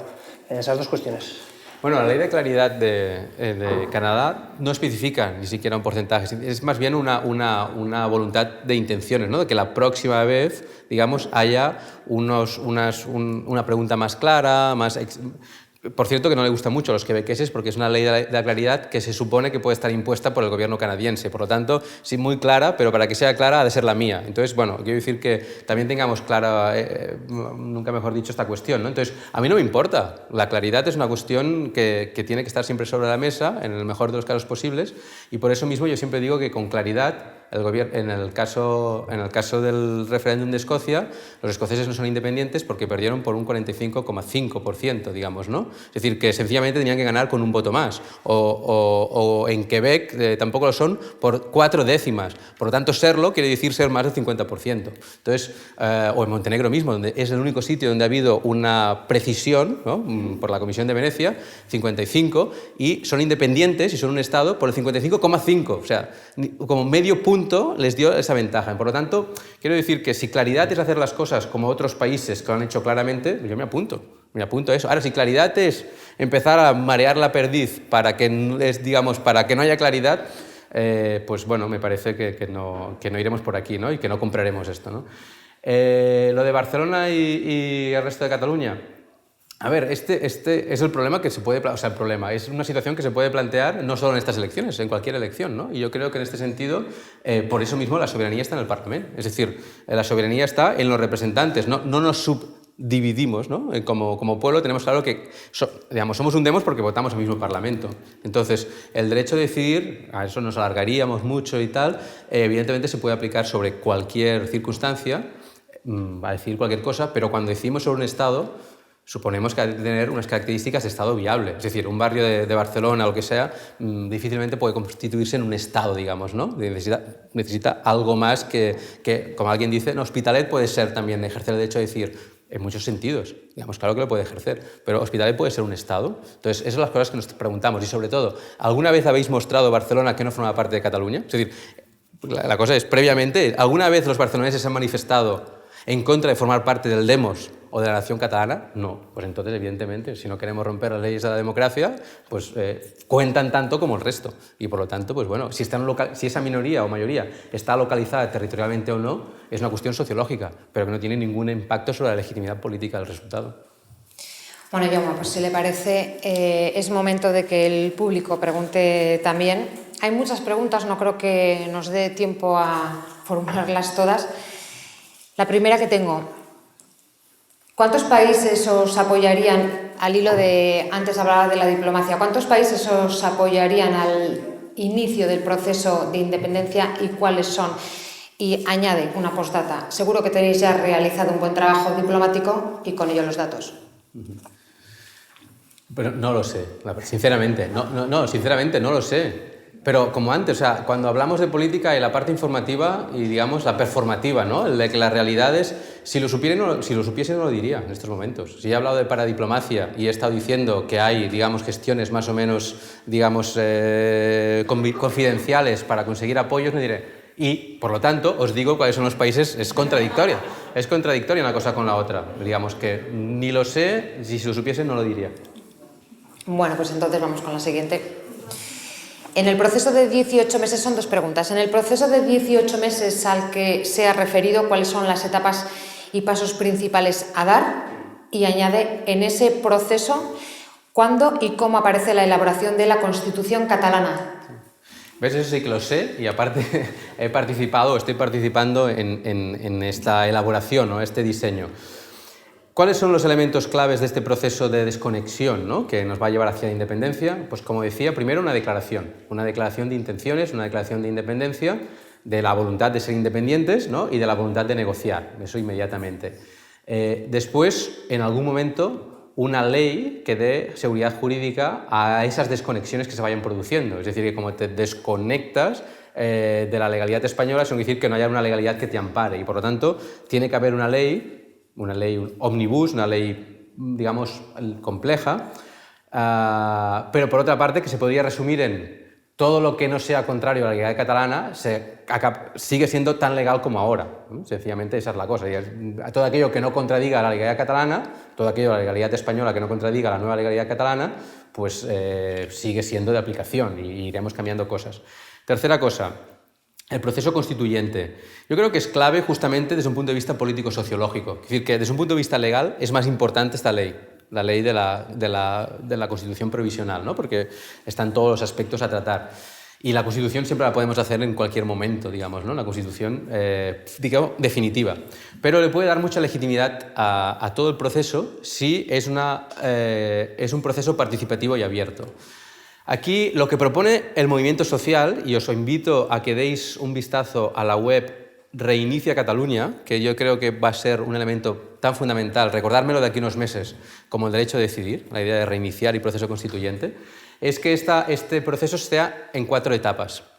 Y eso, aparte, de momento, suena bien a los políticos, ¿no? Lo que decía que hay que ir todos un poco. Esas 4 etapas son un proceso participativo de iniciativa ciudadana, ahora explico un momentito qué es, un proceso participativo de iniciativa institucional, segundo, una fase representativa y una fase de democracia directa, que es el referéndum final. Nosotros lo que estamos moviendo en este momento es la fase participativa, en el sentido de que creemos que si esta fase participativa se hace de una manera consensuada, con acuerdo de los partidos políticos, pero no institucionalizada, no hay nada que lo frene. Porque, digamos, una ley o un proceso participativo que emana del Parlamento puede ser impugnado y tal, pero si emana de la sociedad civil, pero está suficientemente bien hecho, esto va tirando. De hecho, sencillamente es un papel, estamos haciendo un papel, aunque es verdad que puede tener efectos, como en el caso del juez Vidal, que hacía un papel, ¿no? Pero también lo han inhabilitado como juez, ¿no? Aunque estuviera... Entonces, este proceso tiene que ser muy transversal para que, digamos, las medidas, digamos, el texto de base de esta futura Constitución esté bastante elaborado. Participativamente en un congreso final, etcétera, los detalles os los ahorro, para que después, con legalidad catalana, pueda ser la base sobre la cual un Parlamento, digamos, esperemos que con una comisión mixta, formada por ciudadanos y diputados, pero eso habrá que, los partidos tendrán que aceptarlo, por cierto, de ciudadanos escogidos al azar, ya lo hablaremos de eso, pero eso forma parte de nuestras reivindicaciones, acabe elaborando una Constitución y esa Constitución sea la que dé pie a un referéndum que podría ser el referéndum ratificador, no solo de la Constitución, sino de todo el proceso. Es decir, podría, es una de las opciones, no es la única, pero ese referéndum final, digamos, que acabe que evidentemente no nos dejarán desde la legalidad española, pero sí podemos ejercerlo desde la legalidad catalana, tiene que producirse después de una cierta ruptura, evidentemente, y podría ser con una pregunta vinculada a la Constitución. ¿Usted está de acuerdo con esta Constitución y, por lo tanto, bla, bla, bla, y también con el proceso de independencia? Porque una Constitución, si no es un Estado independiente, no tiene sentido. Y ese sería el referéndum, digamos, de finalización de este proceso, digamos, ¿no? Constitucional. Bueno, pues la siguiente pregunta no habla de la Constitución catalana, sino de la española. Y dice, Don Jaume, Usted, junto con otros investigadores y catedráticos, acaban de publicar un libro sobre el derecho a decidir, es este que me he dejado antes, y defienden que ese derecho es constitucional, es decir, que está en la Constitución. ¿Cómo y dónde está? ¿No cambiará la Constitución inmediatamente si se entera de esto el señor Rajoy? Sí, este libro todavía no se ha presentado, digamos que se acaba de publicar esta semana y estoy muy satisfecho porque es un libro colectivo, por lo tanto las inteligencias colectivas son siempre mayores, diríamos, y es un libro básicamente de juristas. Son 4 juristas y un politólogo, yo mismo, que nos hemos puesto de acuerdo, por eso estoy satisfecho, aunque partíamos evidentemente de unos supuestos parecidos, pero para nada iguales. Hace meses hemos ido trabajando conjuntamente para desarrollar básicamente 2 tesis. Una es la que mencionaba la pregunta y otra que es la más general, la que hemos venido defendiendo desde hace años. La primera, que no hay que confundir el derecho a decidir con el derecho a la autodeterminación. Las dos son reivindicables, puede reivindicar los dos, pero tienen bases de fundamentación, tienen bases de legitimación distintas y, por lo tanto, han de defenderse de maneras distintas, aunque pueden defenderse los dos a la vez. Por la primera tesis no es lo mismo. Pero la segunda es que, una vez las hemos desencajado, el derecho a decidir es una reivindicación fundamental que se fundamenta en elementos que están recogidos en la Constitución española. En el principio democrático, en el principio de igual dignidad para todo el mundo, en el principio de que los poderes públicos han de recoger la voluntad de la ciudadanía, que no pueden ser, digamos, o sea, que incluso la han de fomentar, que la han de activar. Una serie de elementos, yo no soy el constitucionalista, que nos hacen defender que, evidentemente, un derecho constitucional no tiene por qué ser mencionado explícitamente en el texto de una Constitución. Y eso no quita que emane de la Constitución. Eso pasa sobre todo en las constituciones, por ejemplo, en la alemana, en la que en un momento dado se hace una constitución y después se hacen, ¿no? El Tribunal Constitucional, trabajando en lo que normalmente trabajan los tribunales constitucionales, pues va elaborando una doctrina para poder, digamos, defender que hay un derecho que explícitamente no está mencionado en ningún artículo de la Constitución, pero que desde la doctrina constitucional claramente emana. Tenemos ejemplos recientes, por ejemplo, el derecho, pues, por ejemplo, a tener un descanso, digamos, a tener un descanso, digamos, no recuerdo el nombre exacto cuál es, pero digamos que no, sin ruidos, ¿no? El derecho a que las parejas del mismo sexo se casen, el derecho al olvido de los datos electrónicos, son derechos que evidentemente no pueden estar explícitamente mencionados en la Constitución, pero que en los poderes públicos no tienen ningún problema y el bloque en considerarlos dentro del bloque constitucional. Entonces, en la argumentación que presentamos en este libro, nosotros decimos que el derecho a la autodeterminación, aunque España ha firmado una serie de tratados, pues no cabe directamente, pero que el derecho a decidir en sus bases de legitimación es absolutamente constitucional. La siguiente pregunta dice... López Tena, ex consejero del Poder Judicial por CiU, ha declarado que Cataluña no será nunca independiente. Afirmación curiosa de parte de alguien que se considera independentista. Es verdad, leí con asombro esta misma entrevista. Yo aquí no querría entrar en asuntos personales, pero efectivamente ha sido una sorpresa, ¿no? Una persona que se ha significado incluso formando un partido independentista, pues que ahora diga esto. En todo caso, los argumentos que daba para defender esta idea de que Cataluña nunca sea independentista, la verdad es que no me parecen de ningún calado. Sencillamente son argumentos de tipo psicologista, de que si los catalanes y de que los catalanes ya nos va bien negociar, que tenemos un carácter, digamos, más bien, pues así, débil y que por lo tanto no estamos preparados, que en cambio es independentista, pero que... La verdad, yo diría que no están al nivel de sencillamente los argumentos, razones o cuestiones que han salido esta tarde aquí, tanto para estar en contra o a favor de la independencia. Entonces me da la cosa que tiene que ver más con cuestiones personales que con cuestiones políticas. Muy bien, la siguiente pregunta dice: si se suspende la autonomía por parte del Estado español y Cataluña no lo acepta, ¿puede darse la intervención por la fuerza del Estado para el cumplimiento de lo dispuesto? Bueno, eso dicen algunos, ¿no? Entonces ya veríamos qué pasa entonces. Es decir, a lo mejor en vez del escenario 3 es el escenario 1 o el escenario 10. Es decir, es una de las preguntas complejas para mí, porque con mis argumentos politológicos no tengo elementos para decir, ¿puede pasar esto? A mí me sorprendería mucho, me resulta muy difícil imaginar que los tanques entren por la diagonal. Creo que tendríamos ganada la batalla internacional si eso ocurriese, digamos que tendríamos un problema, digamos, temporal, pero que a corto plazo eso era definitivamente incluso para que virasen hacia el sí todos esos votantes indecisos y por lo tanto, vamos, tendría que ser la última, digamos, la última expresión de la estrategia errática del unionismo, digamos, si fuese esa, digamos, casi me atrevería a decir que dónde hay que firmar, porque quizás nos iría muy bien, la verdad. Bueno, esta misma persona que hacía esta pregunta tiene una segunda parte y pone: alcanzada la independencia, ¿cómo se valora lo que tendrá que pagar el Estado español a Cataluña? Por una parte, proporcional al patrimonio del Estado. Perdonen, porque no entiendo muy bien la letra. Proporcional al patrimonio del Estado, por ejemplo, patrimonio del Ejército. Sí. Eso está calculado, realmente, ¿eh? Es decir, como nosotros no tenemos, lo que decía Marcelo, ¿no? Nos hemos tenido que hacer tanta teoría y tanto papel, existen distintos cálculos públicos, algunos forman parte del libro blanco, que se puede bajar de internet, el libro blanco que hizo la Generalitat de Cataluña, presentó hace un año, digamos, siguiendo el modelo del white paper de Escocia, donde algunos, digo, después han salido en otros sitios, se hacen cálculos de activos y pasivos, efectivamente, y hay distintas metodologías, algunas de las cuales evidentemente incluyen la posibilidad de valorar aquellos activos que forman parte, no solo que están en territorio catalán, sino aquellos activos del Estado que podrían correspondernos por porcentaje de PIB o por porcentaje poblacional, o sea, 16% o 20%. Pero, digamos, eso vendrá después, hay distintos criterios. Ojalá nos situemos ya en el escenario de negociar. Yo en ese sentido no sería muy estricto si la cosa es rápida, digamos, que si hay que pagar la independencia, se paga.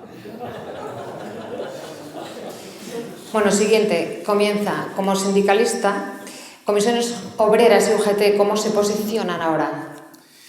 Bueno, no son, desgraciadamente, forman parte de ese digamos, mundo sociológico que no ha sido suficientemente claro y que aparte yo creo que varía dependiendo del auditorio mismo, tan estrictamente como esto. Es decir, que yo he oído, sin duda, el derecho a decidir, pero yo he oído a Álvarez diciendo que en un sistema de concertación catalán y de negociación catalán las cosas posiblemente podrían ir mejor, dando a entender que probablemente la independencia podría ser una solución, pero después, cuando depende de quién tienen al lado en el escenario, pues parece que la independencia se vincula con Convergència, por lo tanto es un proyecto burgués y antipopular, ¿no? Entonces, claro, aquí también este elemento es desconcertante. Yo lo que sí puedo decir es que los sindicatos, como mínimo en lo que respecta al movimiento social, han estado ahí. Han estado en el dret a decidir, están en reinicia también, o sea, quiero decir que tienen simpatía por él. No han estado tan explícitamente como convendría, justamente por estos equilibrios, pero no los computaría en absoluto en la banda del unionismo para nada, sino en la banda de aquellos que tienen dificultades para posicionarse públicamente, pero que son más simpáticos de lo que nos creemos, o se creen algunos, simpáticos por lo que respecta a la independencia de Cataluña. Muy bien, la siguiente, ya vamos terminando. Para el proceso de independencia, ¿es suficiente poseer una comunidad lingüística, aquí el euskera, o es indispensable ser una sociedad nacional? Y sigue: aquí con Estado hasta 1841, que sufre ahora una conquista continuada, el Estado navarro hoy dominado y fraccionado, plural e intercultural. Está firmado, lo firma Tomás Unzainki. Bueno, posiblemente este tipo de elementos sean importantes a tener en cuenta si hablamos del derecho a la autodeterminación, digamos, el derecho de los pueblos para constituirse en Estado, ¿no? Que es un derecho, podríamos decir, que se ha presentado como incondicionado, sencillamente. Por lo tanto, si tú eres nación, potencialmente, ¿no?, en potencia, la definición de nación, ¿no?, si aplicamos el derecho a la autodeterminación, implica la posibilidad futura de autodeterminarte y formar un Estado. Por lo tanto, es importante determinar si eres nación y estos elementos, digamos, característicos. Muchas veces la lengua, otras veces la religión, etcétera, etcétera. Con el derecho a decidir, que es lo que ha movido todo el proceso catalán, todos estos elementos no tienen ninguna importancia. Cero importancia, no un poquito, ninguna. Ninguna, porque la reivindicación ha sido la de una comunidad política, una comunidad que se siente, que se afirma como nación en el presente y que sencillamente, como un derecho democrático, quiere ejercer la posibilidad, ¿no?, de redefinir el marco institucional, por lo tanto, y por qué no ser una federación dentro de España, una confederación, lo que sea, y en esa redefinición ha de ser posible también un cambio de fronteras si así lo deseamos nosotros. Es decir, la redefinición incluye poderse constituir en un Estado independiente. De otra manera, ¿cómo podemos, en un mundo democrático, en un mundo occidental, pedir la independencia? ¿Solo a través de la violencia? Evidentemente no. Evidentemente no. Cualquier comunidad política, sea o no sea una nación, Cataluña lo es, pero sea o no sea una nación, tiene el derecho de ejercer el derecho a decidir. Porque si no, lo que está ocurriendo, y seguramente ese es el motivo de la voluntad de que algunas comunidades políticas la expresen, aunque cualquiera podría ejercerlo, es que democráticamente podemos ser excluidos. Pero no es la cuestión solo no es un choque nacional, eso lo explica, sino que desde un punto de vista de legitimación, lo que está pasando en España, desde el punto de vista del derecho a decidir, es que nosotros somos una minoría permanente, excluida democráticamente de la definición del Estado. Y eso solo se puede solventar democráticamente. Por lo tanto, no es una cuestión de lenguas. O sea, lo hacemos también, evidentemente, porque queremos gobernarnos y en este momento somos excluidos. Pero la cuestión básica, o sea, es decir, ¿qué necesitamos para poder ejercer el derecho a decidir? Sabernos comunidad política, sabernos demos, una comunidad democrática. Y eso lo sabemos por una cosa, porque desde el año 80, cada 4 años, votamos a un parlamento que está en el Parque de la Ciudadela. Y como votamos todos juntos, somos una comunidad política. Esta pregunta acaba de llegar y dice: España tiene una deuda soberana de 1.100.000 millones de euros, a Cataluña le corresponde por demografía 200.000 millones. ¿Estaría Cataluña dispuesta a pagar esa deuda por su independencia o estaría dispuesta a pagar más aún? Van a decir los catalanes, ¿no? Digamos, pero dado, si calculamos el coste de oportunidad, ¿no?, y del déficit fiscal, yo creo que valdría la pena no ser muy estrictos en la negociación. De hecho, la deuda soberana es justamente uno de los elementos, yo creo, claves, en la carta, ¿no?, digamos, el elemento que a nivel internacional puede hacer bailar más, ¿no?, las posiciones españolas, ¿no?, porque si no nos reconocen como Estado, no podemos asumir una deuda soberana nosotros. Pero es que esa deuda soberana es impagable si los catalanes no participamos de ella, lógicamente, porque somos un 16% de la población. Y si nos reconocen, entonces yo creo que en las negociaciones, lógicamente, tenemos que asumir una parte de la deuda en la que hemos incurrido en tanto que ciudadanos españoles y, por lo tanto, pues no, aquí la discusión sería si el 16 o el 20%, si por PIB o por población. Pero ya digo que yo en esto no sería nada estricto y lo que convenga, digamos, ¿no? Esto ya va a realización. No sé cuánto tiempo de más disponemos. Ibai y Marcelo quieren terminar con un par de preguntas y tengo otras 2 más del público. Entonces, lo que me digáis. Bueno, pues decido yo. Que no me dicen nada. Voy a terminar con las del público y os doy paso para terminar a vosotros. En función de los resultados electorales, ¿cómo se formará el gobierno? De verdad que no lo sé. No lo sé. No. Hacer hipótesis realmente serían demasiado personales, ¿no? Yo creo, en todo caso, que en estos momentos el gobierno ya está bastante pactado. Bueno, pues vamos rápidos. La siguiente pregunta, ya última del público, dice: ¿por qué no lidera la lista Artur Mas? Bueno, fijaros que aquí hay las dos interpretaciones. Hay una interpretación y yo diría una realidad, ¿no? Desde las fuerzas antiindependentistas, ¿no?, se utiliza como argumento electoral la idea de que esta lista sirve para tapar a Mas y la corrupción y es por eso que sale en 4ª posición. Pero ¿alguien cree que en Cataluña alguien ignora, por el hecho de que esté en la 4ª posición, que Mas va en la lista?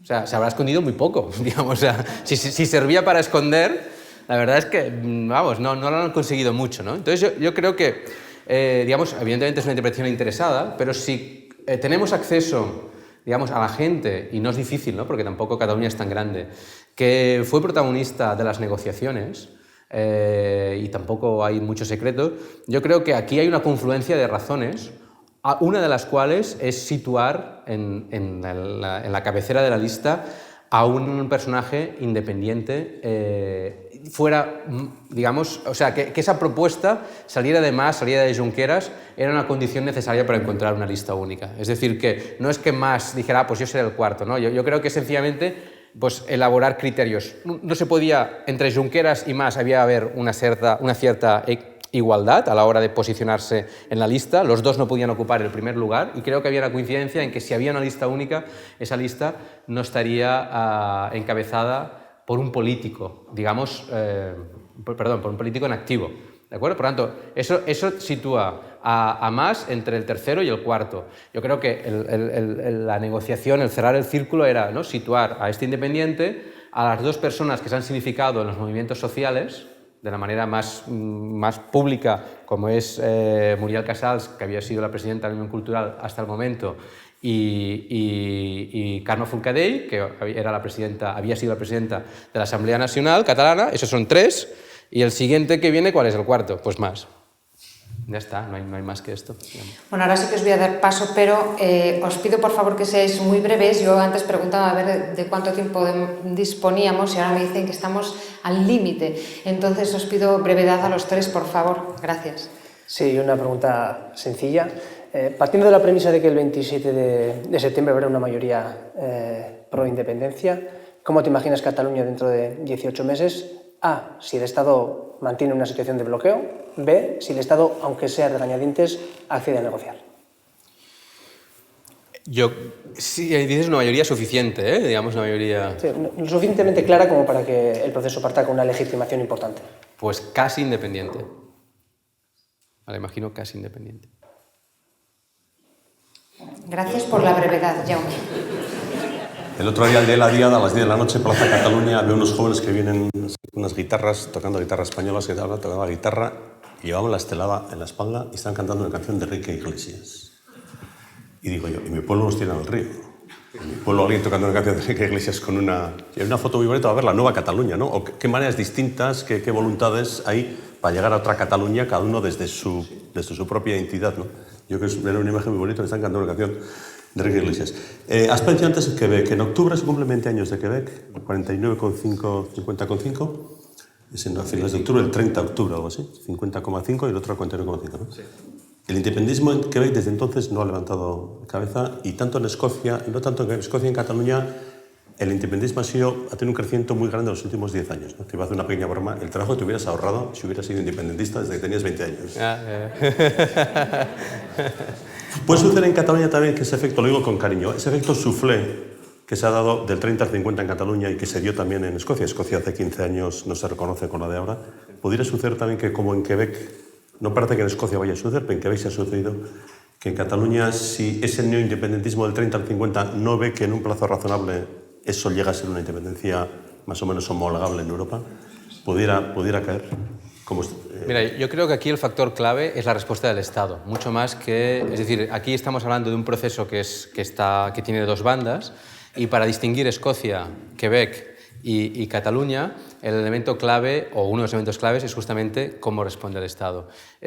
Cuanto más flexible sea el Estado, más posibilidades hay de que si no se ha conseguido ahora, eso se deshinche, y cuanto más inflexible sea el Estado, pues más posibilidades hay de que eso no se deshinche. Si quieres te paso a ti la pelota. ¿Tú crees que será muy flexible el Estado reconociendo la plurinacionalidad, un nuevo trato fiscal y tal? Si no es así, digamos... pues Felipe González dijo que era una nación y le cayó encima a todo el partido. Por eso, no creo que, digamos, el fuel necesario para mantenerlo, no creo que nos lo dejen de proporcionar en el Estado español. Sobre el nuevo gobierno, ¿Romera va a exteriores? Yo creo que está todo pactado, pero yo creo que todo está pactado, pero yo no soy protagonista de esas negociaciones, con lo cual seguro que ya tiene su nombre en algún sitio. Eres duro, ¿eh? Bueno, tenemos que ir terminando. Me dicen que ya hemos sobrepasado el tiempo. Yo la verdad es que traía una lista así de larga de preguntas. No me he atrevido a hacer todas porque estoy acompañada de dos grandes periodistas aquí a mi derecha. Aunque no sé si me atrevo a hacer esta pregunta. Por terminar un poco con una sonrisa y dado que el debate o la charla ha sido un tanto seria, A mí me gustaría saber, y supongo que a mucha gente también, si Cataluña logra la independencia, el Barça ya no jugará en la Liga. Eso dicen algunos, ¿no? Pero también, ¿alguien se lo cree? ¿Alguien cree que, digamos, el negocio que supone un Barça-Madrid, alguien querrá perderlo? No me lo imagino. En todo caso, no tengo ningún problema para que el Barça juegue en la Champions o en la Liga Francesa. Nosotros no tenemos ningún problema, por eso no será. Pero que vengan a buscarnos para hacer un derbi, que vengan a buscarnos. Bueno, pues aquí terminamos. Muchísimas gracias a Jaume López por la